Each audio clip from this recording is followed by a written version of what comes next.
Day 29, Part 2. We sped down the interstate in the direction of the other cars we had seen pass toward the next small town. Grace had just finished reloading my gun as I drove with streaks of blood trickling down my shirt and onto the chair. I was still mostly covered in the spray of viscera from the lurker I had shot on top of me, but cleaning myself off was second in my mind behind the need to put a decent amount of distance between us and the horde of creatures that had descended upon the farmhouse we had taken shelter in. "Look!" I shouted, pointing to a sign on the side of the road. Grace looked at it and asked me what I thought it meant. My hope was that it meant there were other people held up somewhere in a form of a makeshift fortress. However, all the sign said was the word survivors, which left ample room for interpretation. We drove down the road for a few minutes speculating on what the sign might mean, and as we got closer to the next town, the signs became more frequent. As they became more frequent, I started building suspicion toward them. The fog again became denser, and the closer we got to the town, which to me meant that there was a higher amount of the larger creatures in the town. From what I can tell, so far, the creatures are the ones producing the fog, and I thought that more fog would mean more creatures. This next town was slightly bigger than our town, but still small. As we got into town, I noticed that the road into town also had Humvees blocking it at one point, but it had since been moved and mostly stripped for parts from what I can tell. As we slowly crept further into town, we followed the signs that had recently began to include arrows on them. I could tell we were getting closer to whatever the signs were leading us to because we were soon surrounded by abandoned vehicles on the side of the road where it looked as though people had gotten out and walked the rest of the way. There were at least 50, if not 100 cars just left behind. We parked in the driveway of a house that looked like it had definitely seen better days and sat looking around in silence for a few moments. Something feels off about this. I finally break the silence as I turn to Grace. "Yeah, I'm not sure if I like this either," she replies. "But you need to clean that stuff off of you, and we need to get you bandaged up." I nodded in agreement. We sat for a few more seconds in silence before I broke it again. "I'm going to search this house real quick. Rinse off in the sink. Maybe steal some t-shirts or something to make some bandages out of. Then I want to inspect whatever is up ahead before we make contact." My focus was really on getting cleaned and bandaged up rather than making contact with whatever lay in wait just down the road. I had hoped that it was something like a school building that had been fortified with lots of survivors and food and protection, but as we sat listening to the eerie sizzle of the fog, my mind started wandering to the possibilities of there being more nefarious intentions behind the signs. Grace opened the glove box and set her gun on the dashboard, letting me know that she realized her part was to wait and protect the kids. Bodhi whined as I opened the door and began to get out. I looked back in the vehicle and tried to decide if I should take the bow to be as quiet as possible, but suffer the pain in my shoulder each time I drew it back. Or do I take the pistol and know that any time I had to use it would announce loudly exactly where I was? I decided to take the bow, at least for the first step of this plan. Bodhi whined again as I turned to leave the vehicle, which caused me to turn back around to him. "You want to come with me this time, puppy dog?" I said to him. He chuffed in response. "Okay, let's see how you do. Come on," I said as I motioned for him to follow. Grace looked at me with worry, knowing that he tends to run off and I wasn't grabbing his leash. I looked back at her, confident that he seemed to have a new understanding of all these unusual circumstances. As I crept up to the house, he followed right by my side, head turning, alert for anything that may be off. We walked into the house with ease because the door was already broken. I scanned and searched each room of this single-story ranch house before stopping in the kitchen to use the sink to wash off all of the muck I was covered in. I removed my torn and tattered shirt and half-anged, washed it before putting it back on wet. Bodhi sat by the door watching back and forth from me to out into the hall toward the door. Once I was done washing off, I examined my wounds, and just as I expected, they weren't very deep and had already stopped bleeding. I went to the only real bedroom I had found in my earlier search of the house, and in the closet I grabbed a couple of shirts to tear into strips and use as makeshift bandages if needed. Bodhi made a soft woof, and I ran out of the house to the vehicle. I followed him and found him waiting by the door to the SUV. "Good boy," I said to him. "This next part might get crazy, pup. I think you should stay and protect everyone in the car." He woofed and did a few quick wags of his tail, which I took as agreeing before opening the door to let him back in. "You look better," Grace said, motioning to the now lack of blood and guts covering me. "Yeah, it feels a lot better too. I'm gonna sneak up ahead and see what I can find. I guess. I'll be back to get you in a few minutes," I said in a weak attempt to reassure. "Or you will be running back to jump in the car and get us the heck out of here, same as before. I know the drill. I love you. Be careful," she said. "I love you, Daddy," Addie yells from the back seat. "I love you too. I'll make it quick," I said, and with that I shut the door and ducked behind all the cars as I snuck my way down the road. As I got to the end of the road, I saw an old stone church surrounded by a 10-foot tall fence that looked like it had been erected using various parts of different fences from around town. There was a large gate in front of the road, and at the top of it was a large chunk of what looked like tin roofing with the word "Salvation" crudely written on it, with a paintbrush and what I hoped was red paint. "Frick. There's no way this is going to go well," I muttered under my breath. I tried to stay as hidden as possible as I did a lap around the building searching for my alternate route in, or at least a better view. After I made a full lap around the building, I looked around and noticed a 2-story house just across the street from the church. That's what I'm talking about. Vantage point. I made my way over to the house, and as I snuck inside, I began hearing a strange noise coming from the second floor. It was muffled, but almost sounded like people talking. I found the steps and drew the bow as I began to climb. I made it about halfway up the stairs and realized that it was a voice on a radio calling out to someone who wasn't answering. As I hit the top of the steps, I heard a scream come from one of the spider creatures, followed by a shot, ringing out and glass breaking. "Crap, someone is firing wildly at one of the spiders up here," I thought to myself. I began to back down the steps as I thought about finding a different house when I heard from the radio. "What's going on out there?" "Creeper Bug got Jim. Don't worry, I got it though." "Okay, find someone to take his post, preferably someone who is paying attention so they don't end up like Jim." Okay, who should I get to do it?"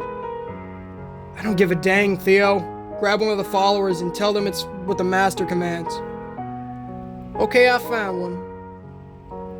I waited for a few minutes of the radio being silent before I released the tension on my bow and crept the rest of the way upstairs.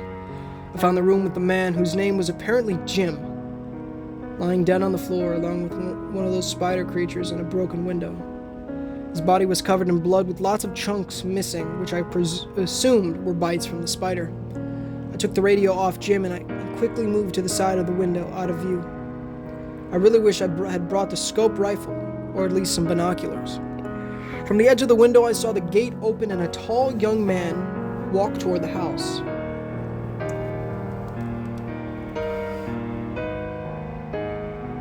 "This must be the sorry son of a bitch that was told to go take Jim's post," I thought as he made his way to the door. I quickly set the radio back down next to Jim in the middle of the room, slid over to the corner behind the door, and drew my bow. The radio started crackling out. "Ben, are you at your post yet?" Clearly this new guard's name was Ben. The radio was silent for a few more seconds before repeating, "Ben, have you made it upstairs to your post yet? Answer me." I could hear him coming up the steps and half jog over to the room. He came in the room, and when he got halfway to the radio, I called out to him, revealing that I was there. "Hold it right there, Ben," I said, causing him to spin toward me. "Listen, I don't want to hurt you. I just want to know what is going on inside that church. My family and I are looking for some refuge." Well, he began to stammer and step backward. "Well, we, serve safety," he continued, stumbling over words, still moving backwards step by step. As he stepped back, he rested his heel on the talk button on the radio, on the floor. "Let's go, Ben. What is it? Is it a commune, a safe haven? Survivor colony, a cult, a mass collection of apocalyptic cannibals? What the frick is in the church, Ben?" I shouted at him. He kept glancing at the doorway as he fumbled for words, so I moved over to block it, my bow still trained on him. "It's, a survivor colony," he finally got out. "Are you peaceful? Will we be safe here?" I shot back at him. "Well, you'll need to talk to I heard a shot ring out, followed by a second and a third coming from the direction I had left Grace and the girls. My grip tightened on the bow and I sneered at Ben. "What is going on, Ben? What was that?" "Spit it out," I yelled. He began again. Just then I took a blow to the back of the head, causing me to release my arrow. As I fell to the ground and everything around me faded to black, the last thing I saw was my arrow hitting Ben right at the base of the throat. He collapsed, as well as began to very quickly cover the floor around him in a pool of blood as he bled out. Grace watched as I walked away from them to go look ahead and whatever was at the end of the road. At first they sat in silence as Grace alertly scanned all around the vehicle. "Mommy, I want my tablet," Addie said from the back after about 15 minutes of sitting quietly. "What is it taking so long? He should be on his way back by now," Grace thought as she handed the tablet back to Addie. Just as she thought this, Bodhi began to growl as he stared out the windshield. Grace turned to see 3 men with guns looking through vehicles as they walked. Bodhi barked at the men and they all turned their attention to the SUV. Grace quickly got out and with gun raised, aimed at the closest man, she began yelling, "Who are you? What do you want?" "Don't worry, ma'am. We're just out here looking for survivors," said the first guy. "Where's my husband?" Grace demanded. "Oh, we haven't seen anyone around here. Anyone else? Just you," said the third guy, the one Grace had the gun aimed at. The one furthest back was snickering and half whispered to the first guy, "Yeah, she will be perfect." "What?" Grace said, realizing that they never said why they were looking for survivors. Just then Bodhi jumped out of the car and began running at the men, growling. The guy furthest back took a shot at Bodhi but missed, and Bodhi changed directions, running off behind the houses. The shot taken at Bodhi caused Grace to panic and she fired 2 shots into the man, one hitting him in the stomach and the other in the chest. As the man slumped to the ground, Grace tried to aim and fire at another of the men, but the gun had jammed, and they descended on her, and with a blow to the back of the head, knocked her out. I woke, groggy and unable to move. As I looked around, my eyes widened with fear as I saw that Grace was tied to a chair next to me. I looked down and noticed that I was tied to a chair as well. We were up front of the church in the main chapel. The rows of pews before us were nearly filled with people. Some were alive. Some were not. There was a huge man standing between us, looking out over his flock of the confused, yelling out some sort of sermon that didn't make much sense. The man had long, bloodied robes that had both red and purple creature blood staining it. Also fashioned to the robe were lots of the sharp black splines from the creatures, and he had even had the head of one of the lurkers hollowed out and mounted to the top of his hood that he wore over his head. The mantis-style face needles had been pulled out and set in such a way that the man looked like he had an antenna on his head. As he spoke, he gestured to us, sitting there, and as he gestured, I noticed his hands were rough and long and very bony. "I have seen the Master, the one who screams inside your mind, and he sleeps. He rests beneath the ground, waiting for our sacrifice so he can pass us on to the other side where eternal bliss awaits. And now, my friends, with the discovery of these people, we will have that sacrifice." The robed man yelled out to his disciples. As he said this, the living ones cheered at his words. The smell inside the chapel was putrid. It had been decorated very intricately with various body parts and organs from the different creatures that now plagued the landscape. I nearly retched at the sight of how many of the followers stood and cheered next to the decaying corpses that had been placed in the pews. "Where are my children?" Grace yelled as she regained consciousness. "Oh, my little lamb, they are safe.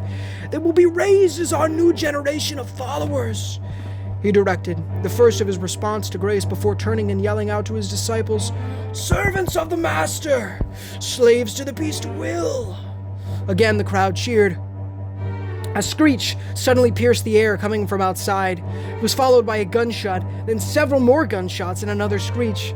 And soon a cacophony of screams and screeches, gunshots began to ring out from all directions. "The time has come, my flock.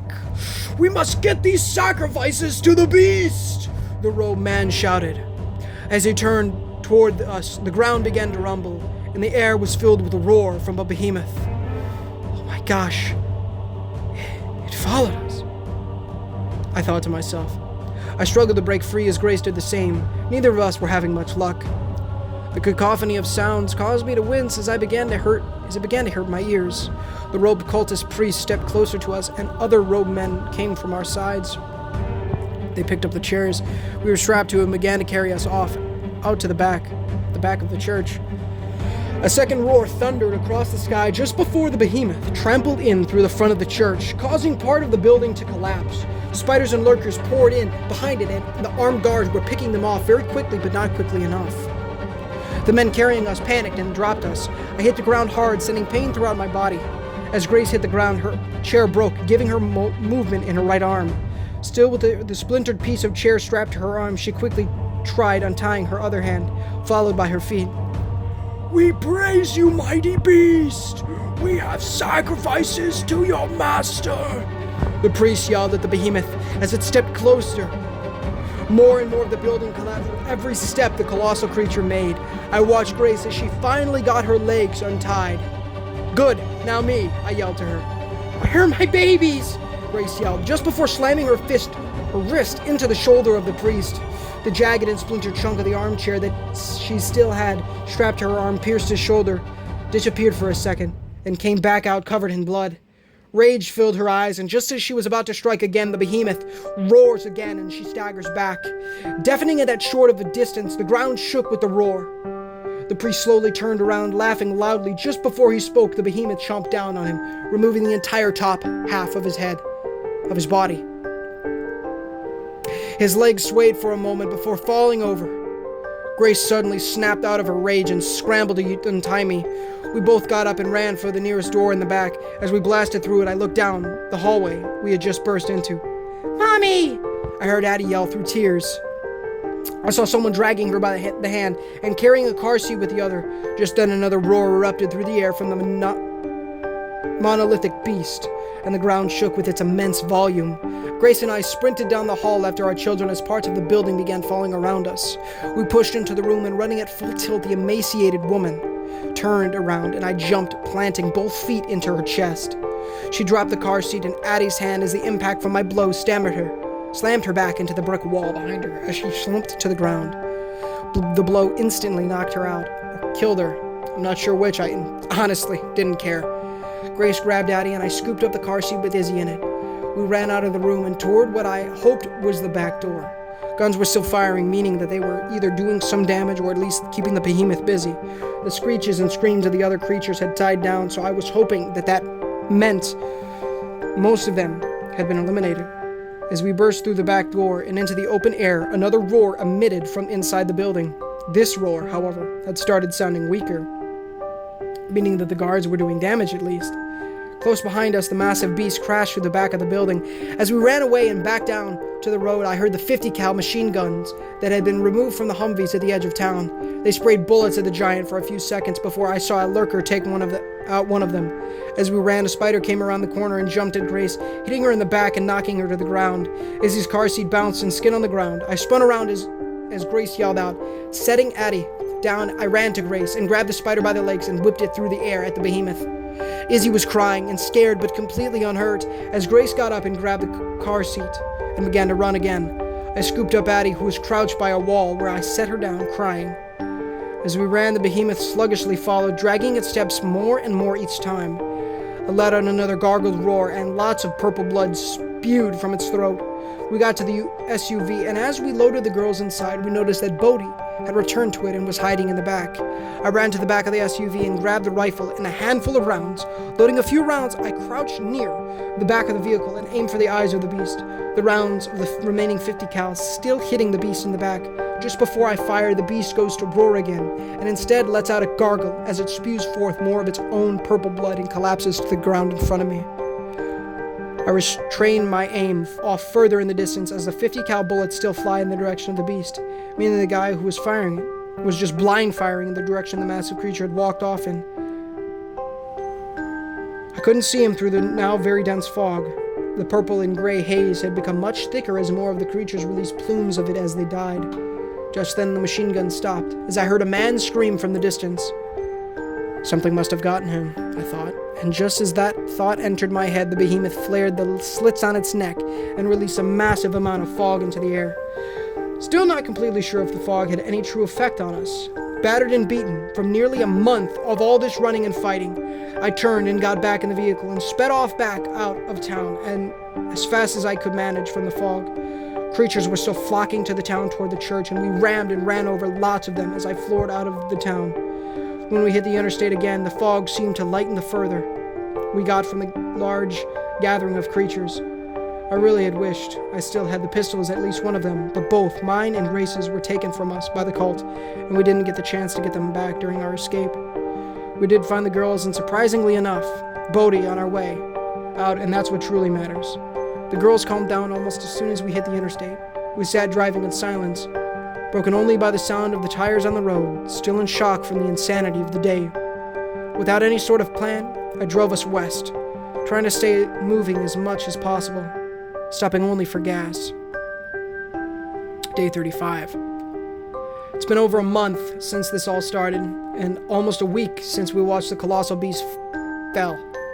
The fog has almost completely lifted the further we drive west. I still don't know what started it all, and as most of the world around us is far from the way it used to be, things have calmed way down. I haven't seen any creatures in 2 days now. We've stayed at random farmhouses along the way. We just stopped at one for the night. We load a few things into the house for the night. We've been on the lookout for other true survivors, but have yet to find any. This is the new life we live in now. It's lonely and hard, spending every day feeling like you are on the run from something that's no longer around anymore. The days seem insanely long in this new existence. I almost wish the creatures were still around just for a little conflict from day to day. This being said, we are all safe, and that has been really nice, not needing to deal with all the hassle. There were still so many things I didn't know and didn't understand. I had so many questions remaining about what had thrust us into this new world. Questions like, what had caused it all in the first place? Where was everyone? And did killing the behemoth truly cause it all to end, or did it just happen to coincide with something else that happened around the world? I still never found out what the fog truly did. So many questions remained on my mind. But I guess like they say, don't look a gift horse, right? Day 56. I woke up this morning again to Addie, asking for breakfast. As I began to search the house for something to feed her, food is getting more and more scarce in this now barren and lonely landscape. I glanced out the window, and fear rose in my throat, and my hands began to tremble as I called out to Grace. Grace! Grab Izzy and get down here, quick! As I look out the window, in the dim morning light, I can see dew covering the grass. The day outside is very quiet, except for a soft sizzle. There's a gray and purple fog starting to roll in. Hey guys, and thank you so much for watching today's story. If you did enjoy, please leave a like and subscribe because it helps the channel innumerably and gets the gospel to those who need it. Of course, if you haven't done so already, please make sure to repent of your sins and trust in the good Lord Jesus Christ, as well as to read the $1 Million Question so that you know how to become born again. Thank you guys, and with today being, this is the final chapter of My Tiny Town. Till season 2, but I got a feeling that's probably coming up very shortly. Of course, guys, thank you so much for watching. And go check out Cryptic Nightmares book on Amazon, as well as his link in the description for Reddit, as well as Mew's wonderful music that you can hear throughout the video. Except for that last one. That last one's from Silent Hill 2. Thank you guys so much for watching. Stay tuned for more spooky stories during the month of October, and most likely beyond, because I'm having a blast doing these. So, thank you guys, and until next time, this is Ninja Gamer, signing off.